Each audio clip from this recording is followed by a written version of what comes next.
It's October 19th, 2018. And this is Nerd Bourbon episode 72. I'm Seth Sturgill. And I'm Todd Sturgill. Now, the weird pause there between me talking and saying, like, one was because I wanted to talk about that is because it did a weird ass, like, fucking lag of, like, the button clicking. Oh, like on Audacity. Yeah, I was like, shit, what the fuck? That happens every now and then. It wasn't that big of a pause. It annoyed me. Maybe it wasn't a big enough pause to address It annoyed here me. live on the show It annoyed me. in front of millions of fans. And now they'll all know about the pause that shook the world. Exactly. How are you doing, Todd? Terrible. You want to elaborate on that? Nah. How can you be doing terrible when you, right here, right now, are down in Louisiana preparing for my wedding with me, which is happening tomorrow, right? Yeah, that's what's happening as I'm sitting here in my room. We are recording this early. Hopefully, if everything goes right, I will have announced the schedule for these evergreen episodes on the podcast that you've hopefully already heard. This is the first of those two. We're recording them in advance because obviously, we're going to be recording some other stuff actually while Todd is down here. But it's going to be posted later because I'm going to be getting married and going on a honeymoon and doing all of that stuff. So I don't plan on bringing Nerd Bourbon with me when I do that. So yeah, so we're gonna have some other stuff cooking, but this is the first of two evergreen episodes that you're gonna get in the meantime. So, Todd, it's been a little while since we've done an evergreen episode. Shake the rust off. I think the last time we did it was for Christmas.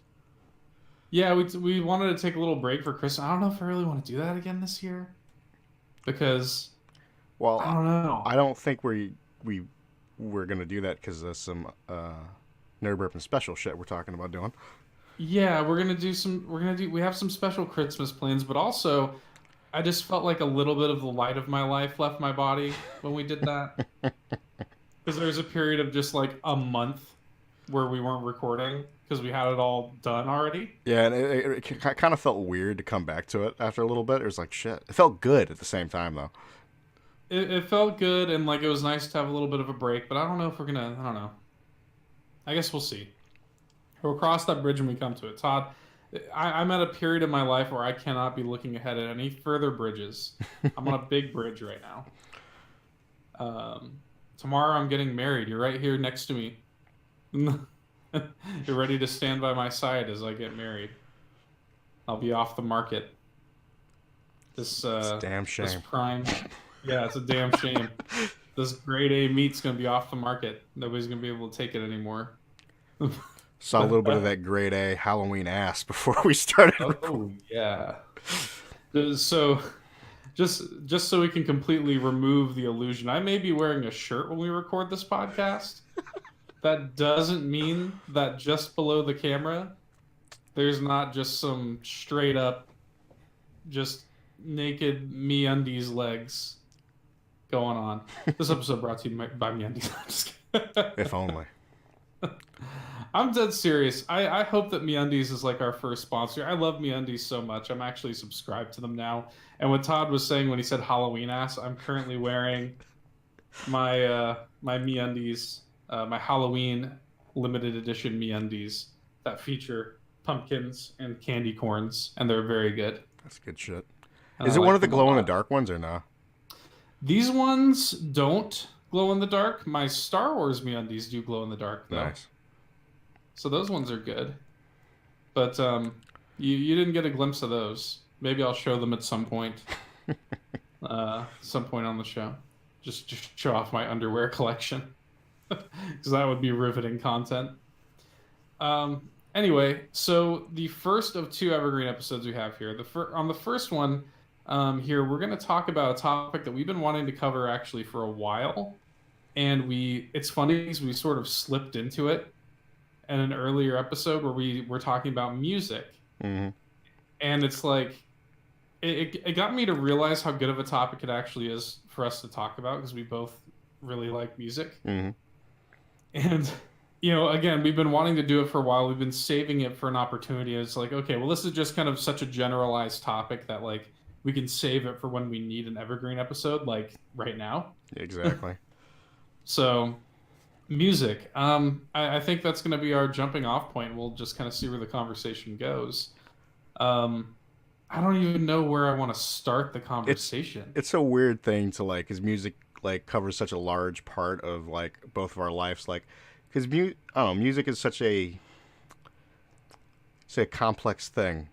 Like affects emotions. It's all that good shit. Yeah, well, I mean, it's art, right? And I mean, art. The way I define art, anyway, is something that is created Mm. by somebody that elicits an emotion, right? That's how I define it. And so I mean, like, yeah, music definitely. We were talking, I guess, 2 weeks ago now on the podcast about my fall music playlist and how it elicits just like I listen to it in a sort of fall mood, Mm. and that led us to talk about just like listening to mood music in general. Let me ask you this. I guess to start it off, do you have this concept of like favorite bands? Mm. Do you have a favorite band? That's something that has changed throughout the years. It's like if I would say currently, right now, like what my favorite band is, it'd probably be Coheed. Uh-huh. Uh, but that's something that's changed throughout the fucking years. Like you go talk to me like in like middle school, probably say like Linkin Park or some shit. It's so funny to me because like I don't really have a quote unquote favorite band, although I kind of do. I don't It's weird. So, if you gun to my head said who's your favorite band, I would say the Postal Yeah. Service. Just because my favorite album of all time, I think that is the more sophisticated question, is favorite album, because Mm. like their debut album, their first and only album, Give Up, is like the most perfect album for me. Just from start to finish, it is like just 100% fantastic. All of those songs are instant classics in my opinion. And in that respect, I would say that the Postal Service is my favorite band. But that question seemed to matter a lot more to me when I was younger. Like, when you were in school and people sort of like judged you based on what you Oh said your God, favorite band yes. was. God, yes.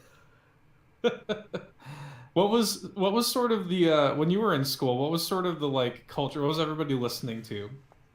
See, that's a weird thing because it's like I was kind of like I live in Chicago, so like a lot of stuff back in everybody was listening to is like not what I was listening to. It was more so like Right. the craze like where I live is like hip hop, rap, R&B, shit like that. I don't really listen. I nowadays I listen to that shit a little more for the most part Hmm. because like my taste in music has definitely changed throughout the years. But like back for me, I've always been more of a rock sort of guy and all the subgenres of that shit. What would you consider to be your favorite genre, I guess? Mm. Subgenre included. Subgenre included. I used to be big on melodic death metal. Melodic death metal. So give me an example of that. I think like people would consider Amon Amarth technically that. I don't know that I It's would. the thing. Like I've seen people. That's the deal with the subgenres. I think it's a little like bullshit. I mean, it's Because all subjective, right? exactly, there's people You that would know. consider that. People like it's just like it's dumb. Yeah, we're all just playing Calvin ball with this shit. Exactly. It's not like Like there's so many genres that are subgenres that are tied to like different bands. It's like depending on like what like the albums fucking sound like. Amon Amarth to me is black metal. Yeah, And that's then like, in my eyes more of a what it should be. yeah, melodic. When I think of melodic, right, I think of like the quality of the both the instruments and the singing. Hmm. I think is both like, so when I think of like a melodic metal band, I would think of like Dragon Force, right? Almost carries like an orchestral, like Dragon Force to me almost has like and I'm not like the world's biggest Dragon Force fan. I like them, I enjoy a couple but songs from them. I like Dragon Force, but like they definitely like the skill on display and like the melodies and Yeah, stuff, literally the melodies To me, that's what I would consider melodic. They're not death metal either, though. But yeah, there's so many different like genres and It gets subgenres, and dumb. There's probably like 20 different subgenres to like a genre. It's like shit. so do you listen to? I'm obviously you just said you're primarily into rock and the subgenres of that. Is that still? Is that mostly what For you the listen to? most part, that is where I align. It's where I find myself. Like, if I looked at my playlist right now, like I mainly been listening to. I listen to a lot of Coheed nowadays. Like Right. like on my playlist, I have virtually like every song that they've ever done, basically.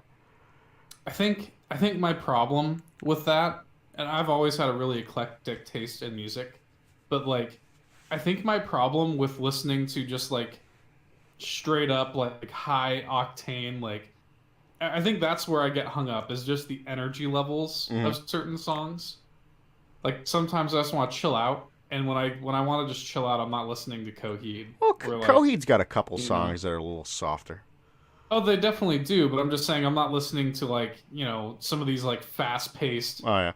Well, I guess for me, like as a listener of music, it really does depend on my mood. mm-hmm.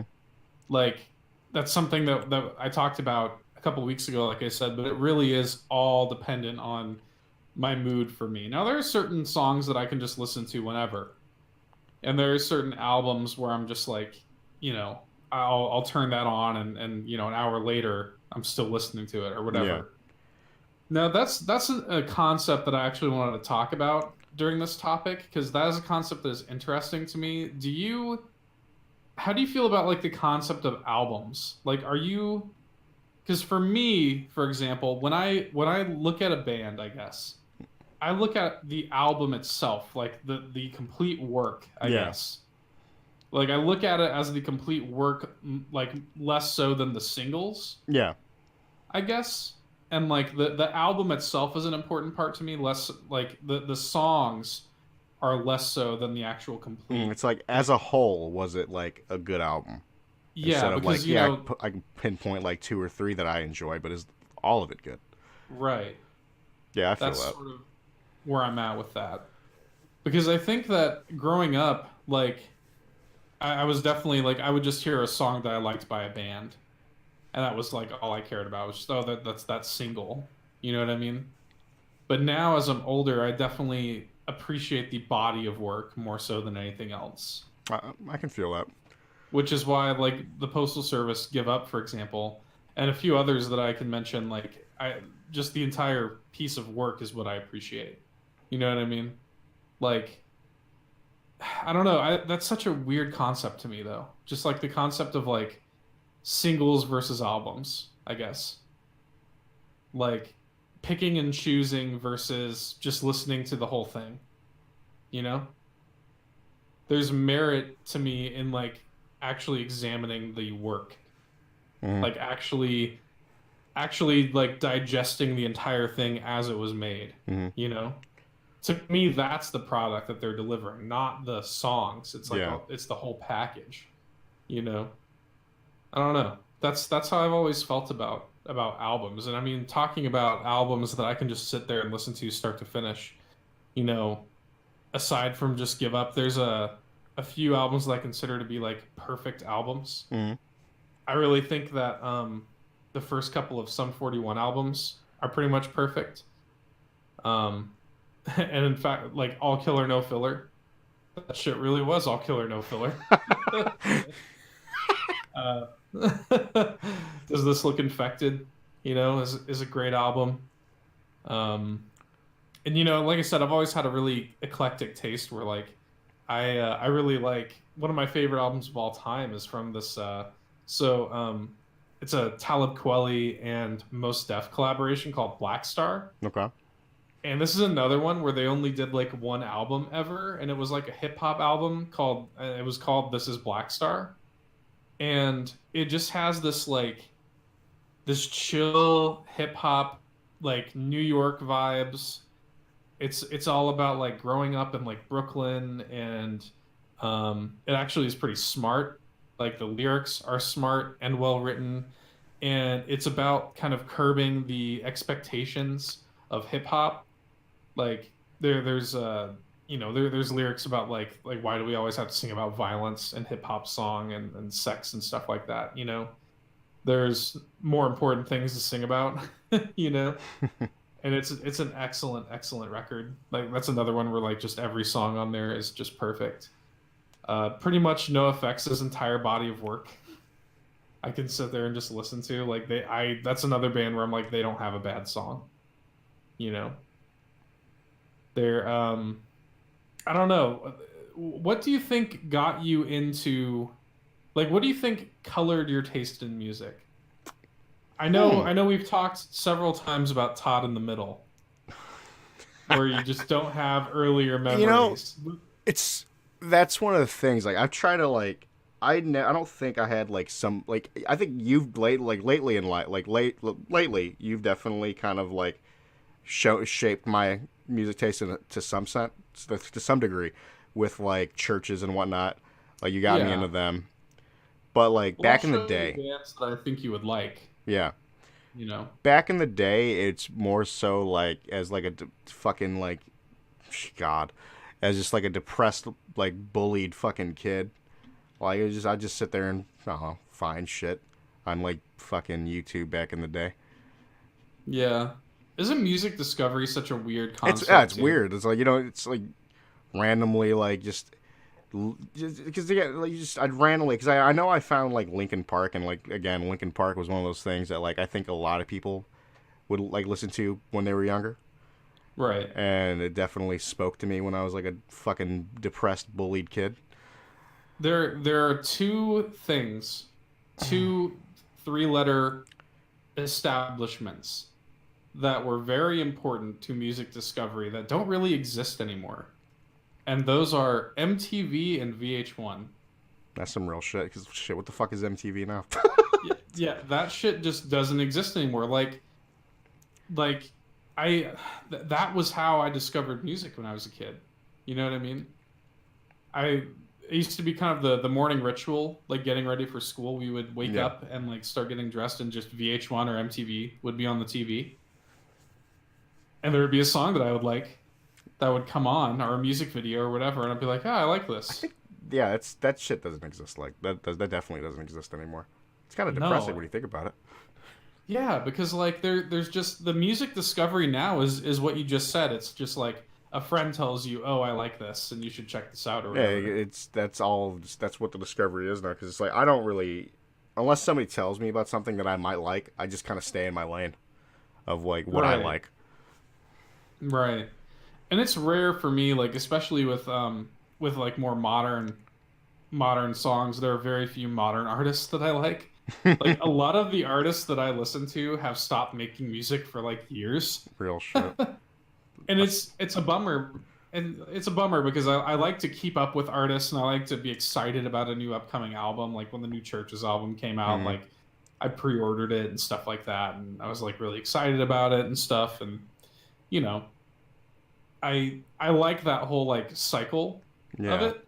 I like keeping up with the band's work, but then like I said, many of the bands that I listen to are either defunct or no longer working. Well, that's how I felt when I found out like 3 Inches of Blood fucking disbanded. I was like, oh shit, what? Yeah, and that's another thing. Sometimes you just like find out. Yeah, I was like, oh man, I wonder if they're gonna. It was one of those things like I was like, it was kind of where I was like not paying attention to the band at all, and I was like, let me see if they're like working on anything new, and I looked them up. I'm like, oh shit, they don't exist anymore. It's sad. It's sad. I don't know. I feel like music culture has really sort of devolved into like I don't know, just this sort of. I think singles have really dominated, Oh, definitely. to the point where now it's just all about making like a couple of good tracks and the rest of Mm. the album's like just bullshit. That's that's something I am like worried about with the next like I've been talking about them a lot already is Coheed. Like I've enjoyed the 3 singles that they've come out with Hmm. so far. Enjoyed every single one. Is the rest of the album gonna be good? Who knows? I hate it. Like it bums me out because a lot of the like a lot of the modern artists they come out with their singles and their singles are good and then you buy the album and you listen to the album it's like oh well your singles were your best songs. I love Wait, Churches. that's basically how you felt about the last Churches album. Yeah, I love Churches. Love them, love them, love them. But like, yeah, the latest Churches album, Love Is Dead, I think it's called, um, that was exactly how it was, where like they released a few singles and the singles were all good, and none of the other tracks on the album were good. Like they were just they were fine. They were just like kind of eh. Yeah, they're just totally forgettable. Yeah. You know what I mean? And you know, again, love them to death. And the singles they released are great songs, but it bums me out. Again, it goes back to what I was saying before. It's about the body of work. Hmm. You know what I mean? There are a few artists that keep that alive. Like a few artists where you're still pleasantly surprised when you pick up the album and you like, you know, more of it than you expect. You know, I've always been a Coheed fan too. Like, I was introduced to that Well, through a friend of mine. that's the funny thing is I wasn't always like a super hard like Coheed fan that I am now. Like, Yeah, I was introduced to them relatively early, back when they were still more punky than anything yeah, else. I the first time I think I honestly got introduced to them was when the mainstream song of theirs, you know, Welcome Home, Of course. got yeah, it was like on a trailer, and I kind of like that's when I started my kind of like journey with them. I was like kind of like listening to all their shit, and it's funny like back when I was first listening to them, I was like eh, but I went back to listen to them like maybe like a year and a half, 2 years ago, and I was like I just fell in love with them. I like hardcore. Yeah, my friend Aaron was like a huge he was a huge and he's a huge music fan. He may or may not be listening to this, so shout out to him if he does listen to this. But he was a huge Coheed fan, and he was my first, like, I'd heard Welcome Home and stuff like that. The first song I actually ever heard from them was A Favor House Atlantic. Hmm. Which again, that was back when they were more like, they almost had like a punk kind Yeah, of vibe to them yeah, back in the early albums and stuff like that. But then when you start to realize, you start to unravel and unpack Coheed and the like the story, I guess, behind it, because their albums are like all concept yeah. albums. All concept albums with like with his comic book and shit.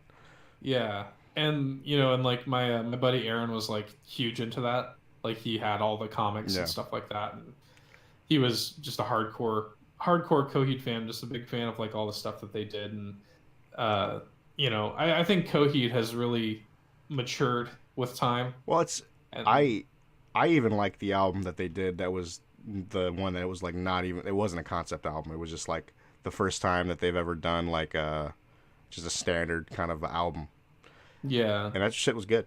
Like I enjoyed I've the hell out of it. enjoyed I've enjoyed most of their stuff. And I mean, we could talk about individual bands. You know, my favorite band, for example, we talked about kind of early, like what was your favorite band in school? Mine was Blink 182 Hmm. for years. I was a massive, massive, massive Blink 182 fan. Oh, I know. My my best friend growing up, Cody, we were both enormous Blink 182 fans. The thing with Blink One And Eighty Two for me, I never really like. There was like a couple songs I liked from them, like obviously like "What's My Age Again," shit like that. Like the mhm. more popular ones were the ones I was down for. Ironically, my favorite Blink songs, and this, I guess, it's like, it's so funny because some of the shit that we're saying, you cannot, like, Uh, it just sounds uh, hipstery out of context.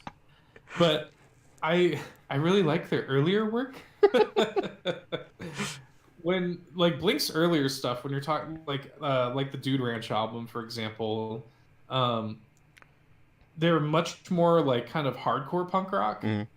back then. Like, their songs, like, I mean, they have a song that's all about like masturbating to Princess Leia, you know, and uh, they were just a lot more like they gave a lot less fucks back then, and then they sort of took a more traditional like pop punk direction as they got more popular, and I think they still retained a little bit of that edge, you know, but they definitely went for a more like catchy, like you know, melody kind of based Because that's thing. what And sells. No, I'm just- I think, well, I think that is kind of like that is kind of where they rose in popularity, is they're yeah. making things that were sort of more appealing to the masses, and that's where it became less punk and more Hmm. pop punk. And I think it was still good and it was still fine. I still love a lot of that stuff. Um, Ironically, you know, Blink has sort of tried to like, they sort of tried to regroup and like it's just been a massive failure for me. Like, I have really been disappointed with their past two albums, and I kind of wish they had just died. I didn't even listen to it. Like, I haven't listened to that shit at all. They did, oh, what was it called? I think so. They regrouped a few years ago, and like Tom was still singing and everything. And I think the album was called Neighborhoods, and it had like literally one good song. God damn. And I was listening to it, and I was just like, oh my God. And then I was really excited because a couple of years ago they reformed the band, and Tom was out and stuff like that. And the singer that was replacing Tom DeLonge was Matt Skiba of Alkaline Trio. Okay. And Alkaline Trio is another one of my favorite bands, and I think Matt Skiba is probably the best lyricist in punk rock history. Mm. Like, he writes, for me, pound for pound, the best lyrics in all of punk rock. And so I was really excited when he joined Blink 182. I was like, oh man, this new album, California, it's probably going to be pretty good. You know what I mean? Was it a resounding meh? Yeah, like, it was better than Neighborhoods, But but it still was just like, okay then. it still wasn't great. You know what I mean? And again, I would rather, it's just one of those where you're just like, not like this, not like this. Just like it kind of like just tarnishes the memory of it. It's like, ah. Yeah, I would have rather just had like and again, this goes back to what I keep saying, the body of work. When you look at the body of work for Blink-182 and you look at their discography, and like, it's all really good shit, and then they broke up. Okay, cool. I would have been happy with that. But then they regrouped, and then they they made fucked two, it all up, and it's kind of like and leaves a then they bad made their taste in your mouth. yeah, they like Yeah. regrouped and made their two worst albums. Great. You know? And what's funny is, like, all of the members of Blink, like, after they initially broke up, went on to make just better music. Like, so what happened? They splintered off, and they had this side project like Boxcar Racer, which was kind of whatever. I think Boxcar Racer only ever did one album, and it was fine. But the big ones were Plus 44 and Angels and Airwaves, Mm. right? Angels and Airwaves was the more successful of the two. That was sort of Tom's band, and I don't know, like, it was more successful, but to me it was worse. They had a couple of good songs that I liked, but Tom DeLonge is just not really a good singer, to be honest. And he's also just kind of like a weird guy. But Plus 44, their debut album, and the only album they ever ended up making, was fantastic. Like, one of my favorite albums, start to finish. It's another one where, again, I just love the entire album from start to finish. It's just every track is great, and that was Mark Hoppus's kind of like project, where it was him and Travis, and they kind of did their own little thing after Blink broke up, and it was fantastic. I loved it. It was just a bummer. It's a bummer to see, what was once my favorite band have such a huge fall from grace. So that was a bummer for me. There was also, another band that I want to shout out real quick. Speaking of like pop punk, I want to shout out Fall Out Boy. And this is going to be funny because, like, Fall Out Boy, I'm not a really big fan of them now. I'm really only a fan of Fall Out Boy's first album, From Under the Cork Tree. That album is fantastic, and I don't care what anybody says. You can laugh at me. I don't care. What songs are on that? I'm trying to remember. So that's the album that had like Sugar We're Going Down on it. Okay. It's funny because they've got like, that was kind of their breakthrough album, From Under the Cork Tree. But it's another one of those where they're just all good, and they have, let me actually look at the track listing here, see if there's any other popular songs that were on that. Oh, Dance Dance was on that one.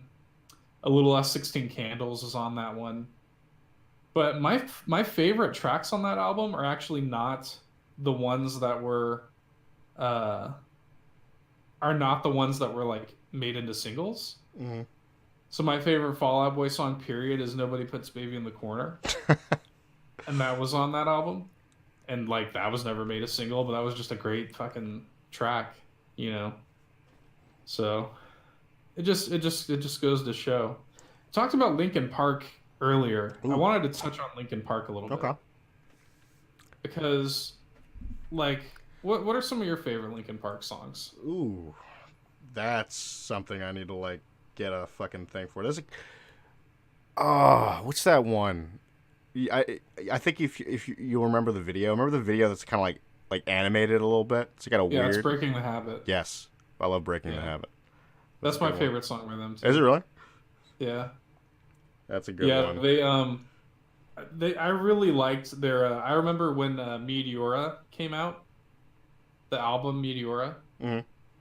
I actually like I bought that when it first came out, and it actually that's the album that really like they were relatively popular, but that was the one that's where like Breaking the Habit is from. Numb was on that album.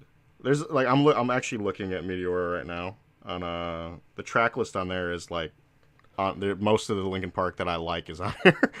It's Yeah, like Meteora is where they really, you know, because that's where that's they got really Somewhere I took off. Belong. I really enjoy Somewhere I Belong. It's a great Actually, song. Yeah. Numb's fantastic. I like Faint as well. I don't know if you remember Faint. I just the one thing I do remember is I remember picking up Meteora. Literally, I picked it up the day it came out, and I remember getting it home. I used to have this gigantic CD player, like that I would shove into my pocket, and it didn't fit at all. But I would just shove it into my pocket, and I just looked like I was just carrying around this like. Do you remember the old CD players? It was just the size of a CD, Yeah, God, of course. and it just like it flipped open like a little compact, and like if you shook it too much, the CD would skip and shit like that. So I would literally have this enormous CD player just shoved into my like jean pocket, sticking out, looking like I was smuggling a fucking, a weight or something like that. And but yeah, I remember picking up that album from Walmart back before Walmart. Like, I don't know if they still do, but they used to censor their CDs.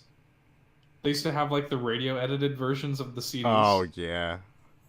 They so at some I don't know if they still do, but they had a little stint there where they were doing that.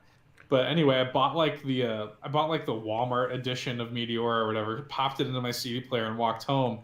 And I just remember getting home and like laying in bed, like all sweaty and shit. And I remember the album. I'm looking at the track listing right now just to confirm. But yeah, it did. The album actually ends with "Numb." "Numb" is actually the last track on the Hmm. album. And I just remember being like, "Holy shit," you know, "Holy shit." Like I remember that really like hitting me, I you think know. it's Linkin Park is definitely one of those bands where I could say like the earlier work way better than like the later shit. I think Um, they sort of dragged, in the middle for a little bit. If you actually look at "Minutes to Midnight," their See, follow up to "Meteora" Minutes to Midnight. is good. It's still good, but I think that is kind of a falling off point. Yeah. Let me take a look at Minutes to Midnight's track list. So that's the one that has like "What I've Done" and Yeah, "Shadow of the Day." like what I've done, fantastic. Shit, No More Sorrow is good. No, Shadow of the Day is the one I'm thinking of. Shadow of the Day is good.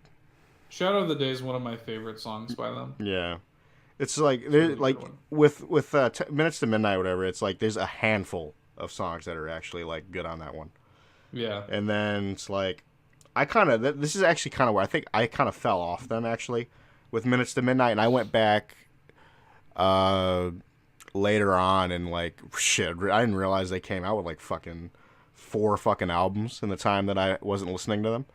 Yeah, I definitely like I same as you. I fell off after "Minutes to Midnight." I stopped really following them, Yeah, and I was kind of like, I kind of took a break from them. And I'll be honest, and this is something obviously you have to touch on when well, you talk if about you're Linkin talking about Park when Linkin Park, Chester yeah. Bennington, Chester Bennington passed. Rip. I Um, think everybody in everybody and their mother basically like that used to listen to Linkin Park, listened to Linkin Park that day. no, Uh, yeah. When he passed, I went back and I listened to yeah, and I, listened I to. I even like I listened to some of the newer shit. It's Yeah, like that's what I was just gonna their say. sound is completely different from like the early stuff, but I don't mind it. It's like they kind of found a different sound, and it's fine. Yeah. Like I have no issue with like bands that like change their sound and try to like evolve as artists. Oh yeah, Because no. who got shit for that? I think was it In Flames? Like it was a couple years back. Like one of their albums, like they kind of like changed their sound a little bit. And they were like the hardcore people were like, Yeah. shit. It's like fuck out of Yeah. here. I stopped listening to In Flames like so long ago. Yeah, I haven't listened to In Flames in a fucking minute, but it's like still I don't In mind. Flames used to be another one of those. They actually have another one of those albums where I'm like every song on this is pretty much perfect. Which one is it? I think I know which one So it's gonna be, but well, really two of them. So I really Colony was the first album that I ever heard from them, and that album is just again from top to bottom fantastic. The actually the I learned about Colony because Embody the Invisible was in a yes, I Tony was Hawk actually like, game. if you're probably gonna bring up Embody Invisible. Yeah, Embodying the Invisible popped up in one of the Tony Hawk games, and that turned me on to the Colony album. And that album, again, from top to bottom, is just perfect. And then I don't know if it's literally, no, I'm looking at it now. It's Clayman, and then Reroute to Remain. Reroute to Remain is another one where like Cloud Connected is like still, Oh fuck, I forgot. Cloud Connected so good. that's a great song. Um, and like Trigger is a great song. Uh, yes, it's a great album. But yeah, I really like In Flames. Or I used to really like In Yeah, I Flames. haven't I listened want to to them go in years. back. I want to go back and touch on something real quick because I touched on it briefly there. I just gotta. I cannot talk about like music and like what formed my musical taste without mentioning the Tony Hawk series. I kind of knew you were gonna backtrack to that because that's definitely Yes. it's it's funny. It's like, and that's another thing I think that helped me discover music is games like that just have soundtracks like that. The soundtrack of like the Tony Hawk games, like totally, like the soundtracks were so amazing. You know, like for really for all of them, they were so fantastic and like just expertly curated and huge. You're talking about soundtracks that have like 80 to 100 songs in them. Yeah. You know, Do you and they had what's that? do you remember the game that Disney Skate Adventure on original Xbox? Oh, I love that game. Dude, that's You kidding me? Love that game. the game. I had a lot of fun in that game, and I like a lot of the soundtrack on that shit too. Yeah, but I just loved the Tony Hawk, like just the proper the mix of like Yeah. the rock songs, the hardcore punk songs. Yeah. That's how I can't even tell you how many bands I was introduced to via the Tony Hawk series. Like that those games are so influential to me. Like I have such a soft spot in my heart for the Tony Hawk games. Like the music that I still Even listen though to they're this kind of day. shit nowadays. The new ones are shit, but I'm telling you, if they re-released any of those old Oh, games, I would be. like just remastered the old ones. Yeah, that shit would sell like crack. I mean, the reason they don't is because of the soundtrack, Oh yeah, because the that's how licensing. much that shit would cost so much money to just get the licenses back for that. To renew the licenses for that would probably be a big old mess, and that's probably the only reason Activision hasn't just done that. But God, the soundtrack's so fantastic. Yeah, from really all of them. But that was my introduction to NoFX, and like that was my introduction to Rancid and all these great punk rock bands. Man, I could go on and on and on about the Tony Hawk series. So good, so influential to my musical taste. A lot of it too, from like forming my musical taste. Again, like I said, I have a pretty eclectic taste. I like a lot of stuff. Really, the only genre that I'm not a huge fan of is country. Yeah, same. Um, It's just like it's. Don't get me wrong. I've listened to country, and there's probably if I like go through the Todd in the middle brain of mine, I'd probably find some country that I do enjoy. But for the most part, it's like I don't give a shit. yeah, even I can think of a few country artists that I do like. Like I like Hank Williams, and I like I guess you sort of consider Johnny Cash to be country a little bit, even though it's more rockabilly, I Yeah, guess. yeah, a little bit. Um, I like I like stuff like Marty Robbins and Loretta Lynn and Can Dolly I just say Parton. something? Your mention of Johnny Cash just like made me think of just an entire topic of this podcast as covers. Oh yeah, Fuck. Johnny Cash's last album had like so many fantastic covers. Like that is my favorite version like of Hurt. Oh, he completely changed the game with that. That shit is like I love that it's basically one of the last things I think that is like the last thing he did. Yeah. Yeah. So like and that shit's incredible. Like absolutely incredible. The amount of like the amount of emotion put into that. Oh yeah, dude. I think what is it? I think Buddy from Nine Inch Nails was Reznor. Um, Yeah, Trent Reznor. yeah, his ass even like said like that ain't my song no more. You just got to give it up. Yeah. Yeah, no, I actually just talking about that song in general, like the Nine Inch Nails version and then Johnny Cash's version. It's a different kind of hurt. right, That's right. like I think a lot of people just like I don't know. I've seen people like bitch about both versions, and it's like it's a different form of hurt, and it's Johnny like Cash also did like he also did a cover of a Wayfaring Stranger, yeah, and man, oh, so good, so good. He he did what was it? I might have to look it up. I can't remember. I was looking up I was on Spotify and I was looking up a song, and the song that I looked up had a Johnny Cash cover that I just didn't know about.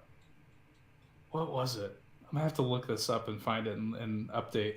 But I was trying to find a song from somebody and he had covered it, and I was like, holy fuck, you know? I was like, I had no idea that Johnny Cash like covered this song, and it was like fantastic. mm-hmm. Hurt is obviously the most popular one, You though. know, I just realized another thing that kind of like shaped some of my music taste is Guitar Hero. Oh yeah, Dude, that's I another just, good like one. Guitar Hero definitely shaped some of my shit. Yeah, that's a good call right there. What was your favorite Guitar Hero game? Honestly, first one just for pure nostalgia. Okay, Like, this is what it was. It was In My Life by the Beatles. you So covered that, like huh? The fuck? yeah, he I didn't know that. I I didn't was know that. looking it up. Might have to check that out.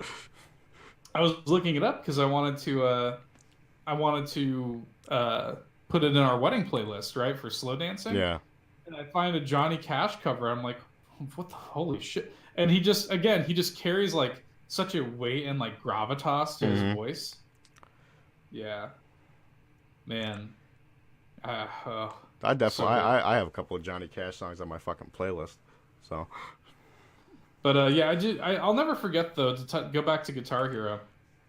When that first game came out, man, that was such a revolution. dude, that You know, it was a game changer. my friend Justin, who was living with us at the time, he was a little bit older than me, and he like had his first job and everything. And I remember he picked up the first Guitar Hero when it came out and brought it home.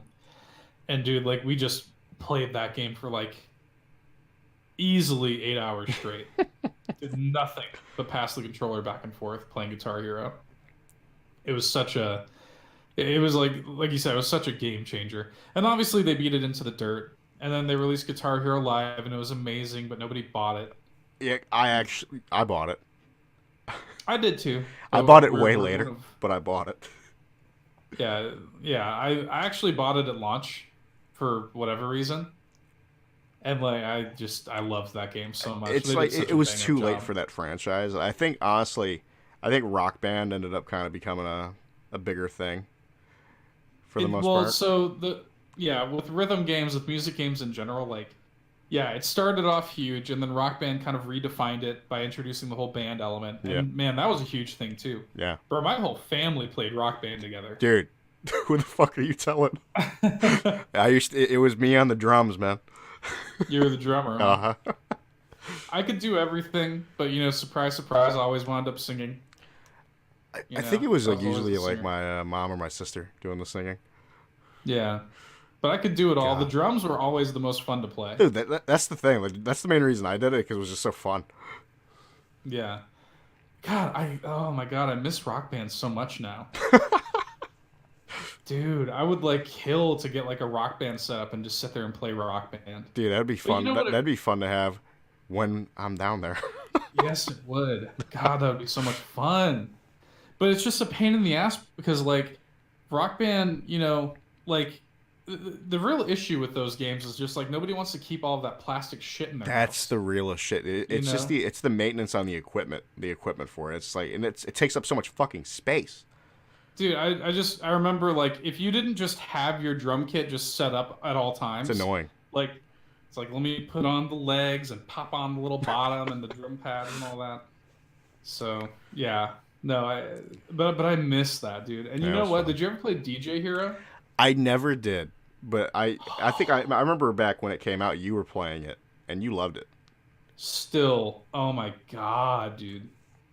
DJ Hero for my money, better than all of them. Um, is it just on the Honestly. the way you play it? Yeah, the controller was the best controller. The song, like the mashups on there, were like fucking out of this world. The crossfading, like the mechanics of it, were so unique. I loved it. I loved it. And again, that turntable controller, it should not have worked As as well well as as it it did. did. It should not have worked as well as it did. Wow. But again, the mashups. I don't know if you would really like it too much. There's DJ Hero 2, for example, had a mashup of like Hot in Here and Regulate. Okay. Oh my God. Oh my God. So good. So some of them were so just, you know, so some of them were just, there was a Into Club by 50 Cent and Get Low. Oh, See, I respect the mashups. That's pretty good. dude. And yeah, you could just crossfade between the two songs and it was out of this world and so underrated. Like that's the one where I'm like, okay, at least Guitar Hero had like, there was like what, 6 or 7 Guitar Hero games. Rock Band had all the spin-offs and all that. DJ Hero got the short end of the stick. Yeah. I don't know why that is. And honestly, it's just like the oversaturation of the rhythm games, and it It was was the just oversaturation, but think about it, dude. We're just talking about the how nobody wants to keep plastic shit in their house. That yeah, turntable was compact yeah. and easy to take out and put away and stuff like that. So there's something to be said for that. I almost wonder, man, God, do I even want to know how expensive it would be to get a Rock Band 4 set up? Probably pretty expensive. Just sit there and just spend like hundreds of dollars. I'm telling, it's got to be Oh, $100. dude, it definitely has to be like a full rock band 4 setup. Yeah, get the whole band kit together. But there is something about that. Like I do miss that. You know, I miss that era a little bit. It's probably for the best that it's dead, but I do kind of miss that. Yeah, because that was the thing. Like, was it like fucking shit 3 or 4 years ago? At this point, Yeah, oh my God. how much is it? This band in a box bundle. And the only reason why it's this expensive is because I guess it's like out of print. But 800 and some odd dollars Fuck that. for the whole kit. When it came out it was like $200, which is Mhm. reasonable. But now it's like out of print, so if you want the whole band kit it's going to cost you like 800 bucks. That's a no go. That's dead. But man, what a good trip down memory lane that was. I remember like I think it was usually like either Travis or my sister playing drums. I would love to play drums, but again, I was usually stuck singing. You have that angelic voice. So beautiful. But I was always stuck singing and stuff like that. But like the drums were so fun. Anyway, that's a little bit of a tangent. I I don't know. I feel like this is kind of like a meandering topic where it's just It like is. That's kind of the point. It's kind of just like you jump around and just like talk about it as a whole. Like yeah. shit. Something I wanted to talk about is music as like it's makes your mood. You know, it sets your mood for you. Mm, You know what I think? Because that's such a thing for me. Like working overnight, and I have the privilege of listening to my music. right. That's why I listen to a lot of high energy shit. And it is a privilege. You know, it is a privilege. I know this. Yeah. And so it's funny when you say that. When you said music setting your mood, the first thing I thought of was so Anastasia, my fiance. At the time you're listening to this, she'll be my wife tomorrow. But she likes Cardi B a lot, right? Mm-hmm. And Cardi B's whole thing is she's got this kind of like, she's like all about like empowerment stuff like Make that. But money moves, all that bullshit. yeah, like she's all about that kind of thing. So she definitely gets into that kind of like, she gets kind of like crunk as the kids say. And but then she's got a few songs about like she has a song called Be Careful that's all about like, oh fuck this cheating assholes. And when she listens to it, dude, the looks that she gives me, you would think I cheated on her. She's like, you motherfucker and shit. Like, I'm just like, I didn't do anything to you. That's good. She just like she gets into this mood where she just like she's looking at me like I'm a total piece of shit or something like that, even God though I've never bless. done anything. That's amazing. She's just putting on the Cardi B persona, you know? That's fantastic. Yeah, I was completely passed over by the Cardi B craze. I like her as a person. I'm not crazy about some of her music. We've talked about this before, but we should just talk about it on the podcast. We're fans of Post Malone. Yes, that is something I'm definitely a fan of. Posty. Yeah, I do like Posty. I do like to get nice and posty. But I swear to God, For the most so part, I honestly like majority of his shit. I like a lot of his stuff too, and he's another one of those artists that I really respect because again he's not like most of these modern artists where he just puts out singles and those are his only good songs. Yeah, You know. yeah. That. I mean, the singles are very good. And the other thing that I respect about Post Malone is he's just actually just really talented. Yeah.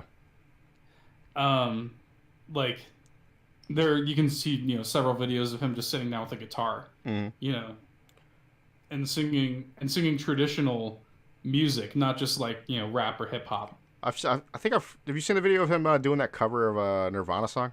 Yes, and Yeah. it's like really good. Yeah, it's very good. And he just has like a legitimately good voice, and he's just like a legitimately talented dude. I respect him a lot. But then he also occupies that space that I like with hip hop, where it's like kind of more chill. Yeah, yeah. You know? That's honestly that's where I need to be with hip hop, and like he definitely fits that. Yeah, it's funny because if you go back and listen to Post Malone's earlier stuff, he was sort of almost like he was almost teetering that line of being like almost like a folksy kind of Well, he had. indie Well, that's the artist. thing. Even a lot of his shit like kind of fits multiple things. Like he's doing a folksy thing, kind of almost sometimes almost country in a weird way. It's like Yeah, it. he's interesting. Yeah, a lot of it like his. Like, people call him like a rapper and whatnot, but I'm like, is he? He's an interesting dude. Yeah. Anastasia listens to this song of his called "Feeling Whitney," Yeah. and it's actually a good song. But I swear to God, if I hear that song one more time, I'm gonna blow my brains out. Because like she just beats it into the dirt, and she listens to it like every day. Yeah. But again, that song almost like you could imagine that song being played over like a hipster indie movie. Oh, yeah, definitely. You know what I mean? So it's just interesting. He doesn't just like limit himself to one genre, which I Well, respect. yeah, like there was the first album or whatever. What was it? It was Stony or whatever. Yeah. Like almost every single one of those songs is like sounds completely different for the most part. Yeah. Like, and I respect the shit out of that. Yeah, I gotta respect that. That's actually an album I can listen to through almost like the entire thing and enjoy the hell out of it. I talked about on the podcast a couple weeks ago. Another one of my favorite artists, Iron and Wine. Which I don't know if you've actually sat down and listened to. I some of his listened songs, to the but- song that you sent to me, and that was about it. It was just like Okay. I've just been in a very very bit. Well, at the time of this recording, I love Iron and Wine so much, and especially like he's a big part of my fall mood playlist. So I've been listening to a lot of him, and I actually it's hilarious. So his song "The Trapeze Swinger" is one of my favorite songs of all time, and that's something that I want to get to in a minute too. It's just like our favorite songs, like singles.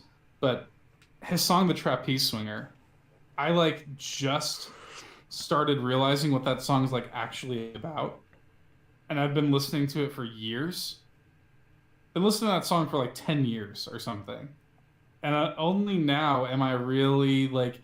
I was like, wait a minute, is it? And then I like looked up this blog post by somebody who had the same thought that I had, and the song is like about something totally different than I thought it was, you know?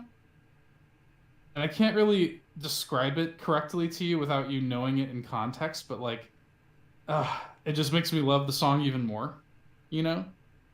And that's what's so genius about Iron and Wine. That's what's so genius about his lyrics is like just the layers to them, if that makes sense. Hmm. Do you have a favorite song? That's one that that changes throughout the ages. Um, If somebody were to ask you today, like I right just did. now, like at this moment, it's funny. This has just a funny long title. It's fucking in keeping in keeping secrets of Silent Earth 3. Okay, so you would say that that's your favorite Yeah, song of all time. at the moment. Okay, interesting, interesting. You know what's funny?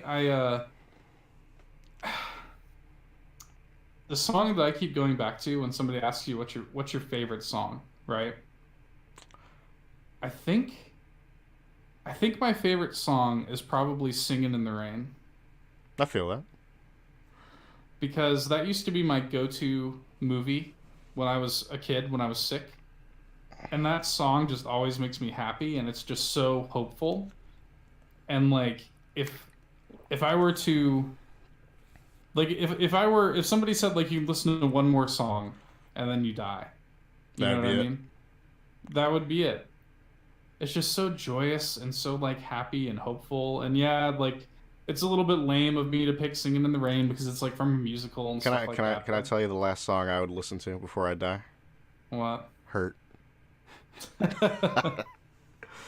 It would be fucking uh it'd be fucking "Sound of Silence."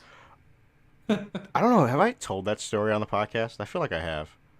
Maybe you have, I don't know. You can go ahead It's and still a retell good it. story. Like that is Regale me. speaking of like fantastic covers. Sound of Silence cover that Disturbed did. I didn't Yeah, even it was a talk good about cover. Disturbed. That's hilarious. I was a big Disturbed one back when I was That younger. is that what they call their I don't fans? fucking know. I was just talking shit. It's so funny because I could tell a Disturbed related story myself, but go ahead and tell yours Yeah. first. So this was actually on a bad day of like I was off just chilling playing games with like I don't know if it was you. I think it was Tyler. And it was just one of those moments. I get a call. I usually got calls on my days off from my buddy that was my manager at the time, and he called me, and I'm like, "Oh, hi guys, what up? This is gonna be good." Regretted that. I regretted answering that phone call because it turned into me getting called into work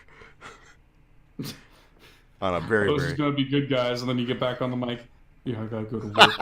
That's exactly what happened. I was like, "Oh shit." And it was right around the time that album came out. I forget which album what it was on, but It's on their latest one, isn't it? how is it their latest? Have they released another one No, well, since then? they're working on one right now. That's like they've been releasing Yeah, they released. I think they released a single for it. So it was their. I think it was their last album. yeah, Uh, yeah, because I think when the last album came out, they went on like a hiatus for a little bit.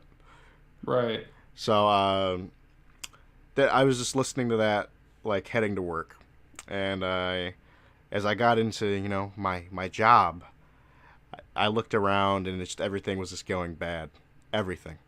Then as I'm feeling that way, it was fucking perfect. It was almost like somebody was just like watching my life, and it was just, "Hello, darkness." I swear to God, I didn't even. I had to like I did a double take, and I looked at my phone. I'm like, are you fucking kidding me? I'm looking at Disturbed's Wikipedia page. So their mascot is named the Guy. Yeah, yeah. Did you not It's know that? just the Guy. Yeah. Okay.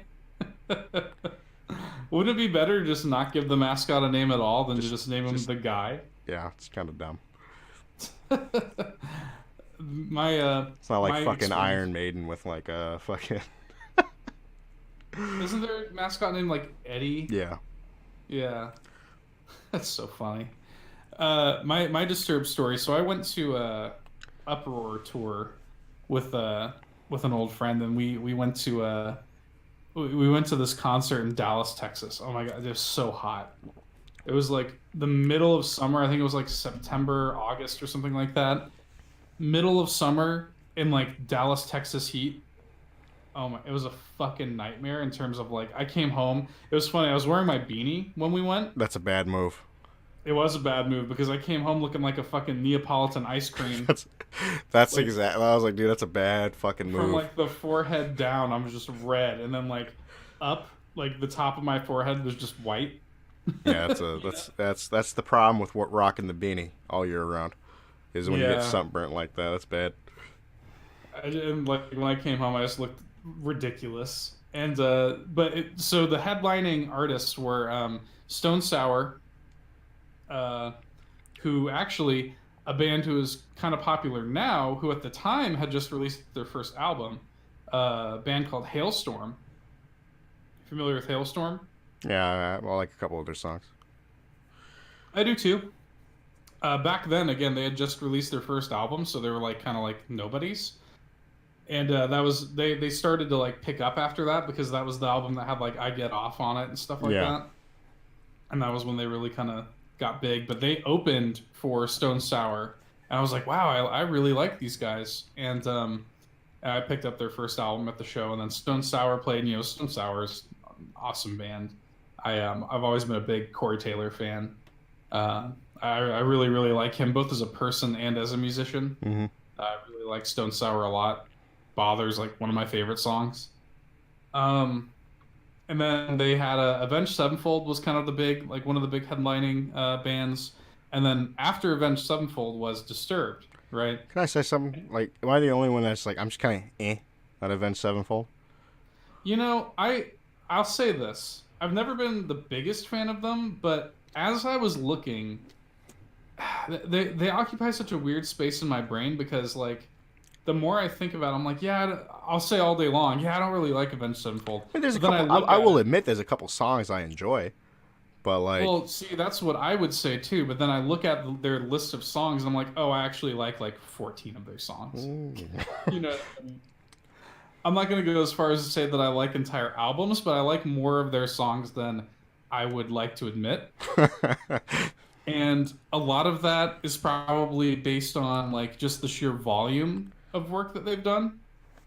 They have like 9 or 10 albums or something like that, and they've been around for a long time. But I'll say this much: they put on a hell of a show, Okay, a hell of I a live respect show. that. Like, I respect a good live performance. And this was their first show after their drummer died, hmm the Rev. Yeah, Like after he died, so like all the fans were out in droves, and like the show, like just the energy of the show was like intense, dude. It was just, and then like by the time they leave, and poor Disturbed saunters up on stage, everybody is just drained. I'm telling you, like Disturbed is up there putting on like singing the they're playing like a great show and shit like that, and I'm falling asleep, literally. Not because they're doing a bad job, but just because because you they had to. by the end of it's like were they the last ones playing? Yeah, they're the Oh last yeah, ones playing of the that's just day. fucked. Yeah, And we were all just so tired. I mean, dude, we're moshing, we're doing like waves of death and shit like that. We're fucking just like sweaty and like bloody, and like we like are just like wiped, just physically wiped. And Disturbed comes out, and I'll never forget like phasing in and out of consciousness, like seeing his like because they have the screens for people who aren't in the front row yeah.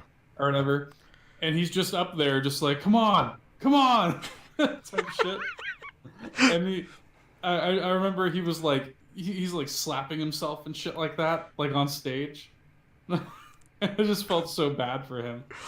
And for that whole band, is like no, like there are people up front who are like getting into it and stuff like that, but dude, the large majority of the crowd was It's like like just fucking just wiped, dead. just because a lot of people were just there to see Avenged Yeah. Sevenfold, I think. But the crowd was just dead, and they were putting on a hell of a show. I felt bad, but You yeah, know what I realized about this topic? what? Is you can technically put it back in the vault. Why you say that? Because I feel like this is just something we could talk about whenever. Yeah, we could just literally just talk about music whenever. It's such a vast thing. Like music is so like it's such a like universal thing, you know? Yeah.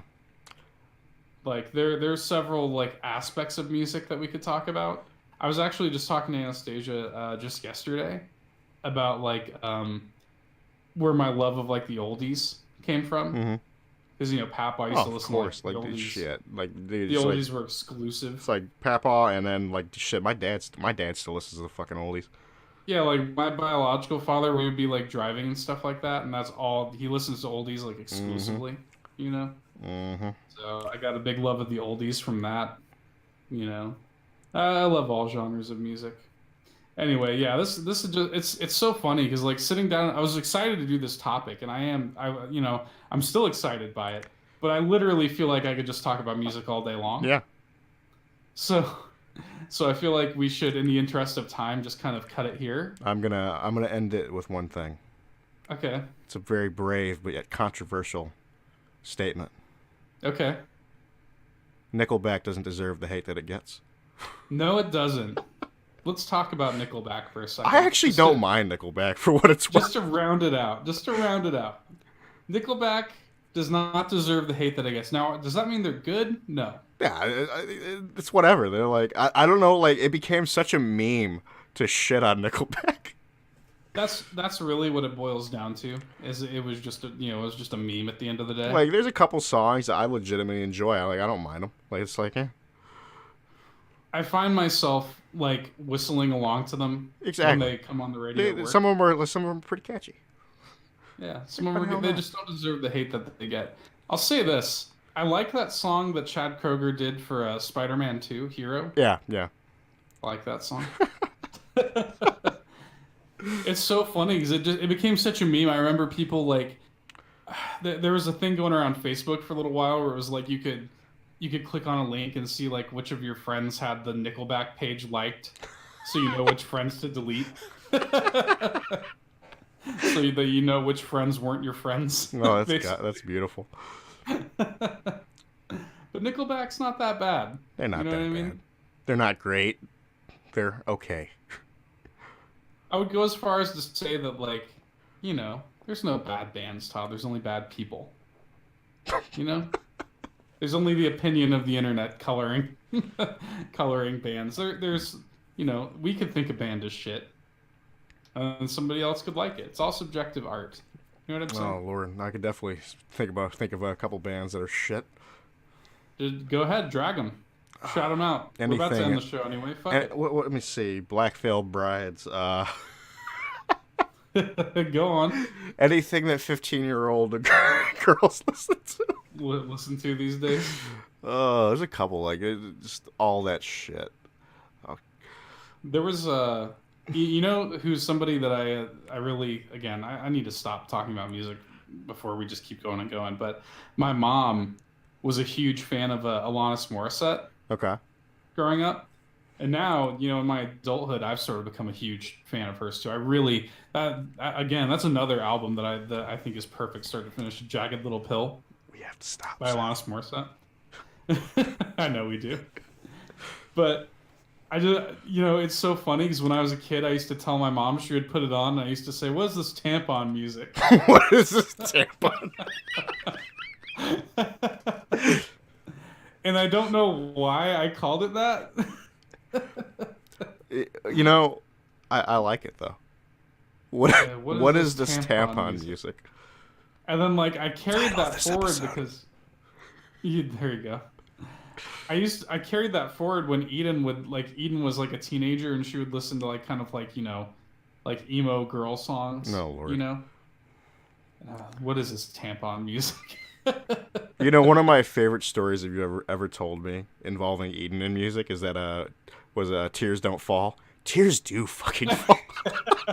Yeah, I was listening to Tears Don't Fall from Bullet for My Valentine, which I actually like that song. I do too. I'm not talking shit about the song, but it was just funny, It's so that story. funny. There's so many, like, God, that's another topic. God, this is such a rich That's vein of that's topics. why I told you, like, just put this shit back in the vault. Music episode I'm 2, gonna basically. have to. But yeah, just like the cringy, the songs of our youth that we still like. You know what I mean? Blow me away. Yeah, this is gonna have to go back in the vault. But I'm listening to Tears Don't Fall, and she comes up from behind me. I was like on the computer or something like that, and she goes, "This song's fucking stupid." And I was like, "What are you talking about?" She's like, "It's dumb. Tears do fucking fall." She's not wrong. Anyway, with that, Todd, I think we should wrap up this topic. It's been fun. We'll have to touch on music again in the future. You got anything you want to add before we wrap it up? Again, Nickelback isn't that bad. All right. Thanks for listening, guys. We will catch you next week. Get fucking dunked on. Bye. See ya. Hey there, thanks for checking out another fantastic Nerd Bourbon video. If you like what you saw and you want to see more, be sure to go ahead and subscribe, leave us a like, drop us a nice comment, or I guess a mean one if that's your prerogative. But until next time, get dunked on.